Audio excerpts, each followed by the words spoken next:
Assalamualaikum warahmatullahi wabarakatuh. Kami dari kelompok kelas 11 Tata Boga 1 ingin menjelaskan tentang sejarah Islam. Sebelum masuk ke materi, saya akan memperkenalkan anggota kelompok. Ada Ahmad Rizky, Delvira, Dewi Kirana, Dini Ramaidah, Dita Dwi Putri, Eka Putri Fadila, Fatia Maulidatus Syifa, Fitri Kurniawati, Inneke Zahra, Jayeng Asmoro, dan Kansa Syahidah. Islam dalam perkembangannya telah memberikan dampak terhadap peradaban di dunia ini, terutama di benua Eropa. Peninggalan-peninggalan sejarah dari peradaban Islam masih terlihat begitu jelas, gambaran-gambaran atau ukiran pada bangunannya. Bahkan tidak hanya itu, jasa-jasa ulama dan cendekiawan juga turut mendorong kemajuan Islam dan kejayaan Islam. Sejarah Islam. Pertama, periode klasik 600 sampai 1250 merupakan masa kemajuan umat Islam.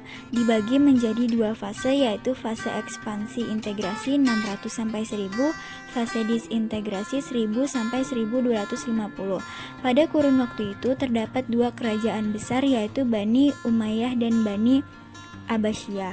Pada masa Bani Umayyah, perkembangan bangunan-bangunan sebagai pusat dakwah Islam. Kemajuan Islam pada masa ini meliputi bidang politik, keagamaan, ekonomi, ilmu bangunan atau arsitektur, sosial, dan bidang militer. Sementara Islam pada masa Bani Abbasiyah ditandai dengan pesatnya perkembangan ilmu pengetahuan. Kemajuan Islam pada masa ini meliputi bidang pengetahuan, ekonomi, ilmu bangunan, arsitektur, sosial, dan bidang militer. Tentu saja kemajuan umat Islam tidak terjadi secara tiba-tiba, akan tetapi ada penyebabnya, yaitu disebabkan oleh faktor eksternal dan faktor internal. Kedua, ada periode pertengahan, merupakan masa kemunduran umat muslim 1250 sampai 1800. Fase kemunduran 1250 sampai 1500, fase kemunculan tiga kerajaan besar 1500 sampai 1800. Yang ketiga ada periode modern 1800 sampai sekarang, merupakan periode yang disebut sebagai periode kebangkitan bagi umat Islam, yaitu ditandai dengan kemunculan para pembaharu Islam. Faktor eksternal. 1. Terjadinya asimilasi antara bangsa Arab dan bangsa-bangsa lain yang lebih dahulu mengalami perkembangan dalam ilmu pengetahuan. 2. Gerakan terjemahan yang terjadi pada periode klasik ini dilakukan dengan berkesinambungan. Dampaknya juga sangat terlihat, yaitu pada perkembangan ilmu pengetahuan umum, utamanya di bidang kedokteran, kimia, filsafat, sejarah, dan astronomi. Faktor internal. Yang pertama, keistiqomahan dan konsistensi umat Islam terhadap ajaran Islam. Yang kedua, Islam sendiri mengajarkan kepada umatnya untuk terus maju. Yang ketiga, Islam yang merupakan agama rahmatin lil alamin atau rahmat bagi seluruh alam. Dan yang terakhir, yang keempat, keseimbangan yang ada dalam Islam, penyebaran atau dakwah yang tujuannya untuk dunia dan juga akhirat.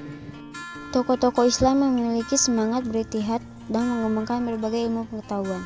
1. Ilmu filsafat. A. Al-Kindi, B. Al-Farabi, C. Ibnu Bajjah, D. Ibnu Tufail, E. Ibnu Sina, F. Al-Ghazali, G. Ibnu Rus. 2. Bidang kedokteran. A. Jabir bin Hayun, B. Huraim bin Ishaq, C. Tabib bin Qurra, D. Ar-Razi atau Razes. 3. Bidang matematika. A. Umar Al-Faruqon, B. Al-Khawarizmi. 4. Bidang astronomi. A. Al-Farazi, pencipta astrolog, B. Al-Batani atau Al-Batanius, C. Abul Wafa, menemukan jalan ketiga dari bulan, D. Al-Fargoni atau Al-Fargenius. 5. Bidang seni ukir. A.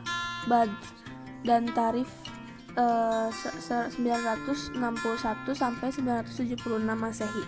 7. Ilmu hadis. Imam Bukhari 194 sampai 256 Hijriah, B. Imam Muslim wafat tahun 231 Hijriah, C.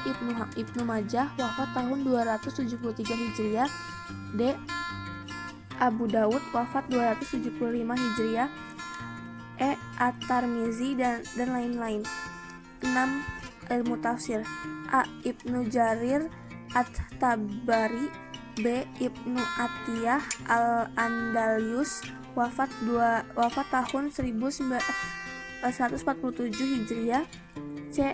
As-Suda Muqatil bin Sulaiman, wafat 150 Hijriah. Muhammad bin Ishaq dan lain-lain. Tokoh-tokoh pada masa kejayaan Islam. Ibnu Rushd 520 sampai 595 Hijriah.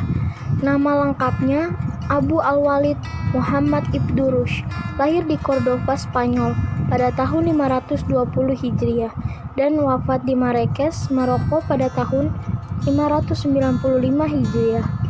Beliau menguasai ilmu fikih, ilmu kalam, sastra Arab, matematika, fisika, astronomi, kedokteran, dan filsafat. Karya beliau adalah kitab Bidayat Al-Mujtahid dan Kulliyat fi at-Tib. Ibnu Rushd berpendapat antara filsafat dan agama Islam tidak bertentangan. Bahkan, Islam menganjurkan para pemeluknya untuk mempelajari ilmu filsafat.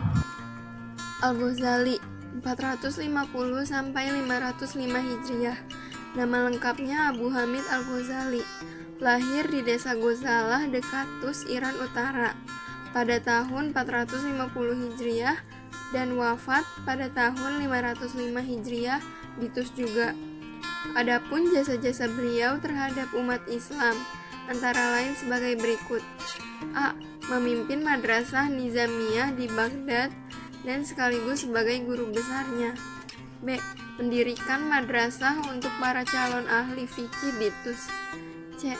Menulis berbagai macam buku yang jumlahnya mencapai 288 buah mengenai tasawuf, teologi, filsafat, logika, dan fikih.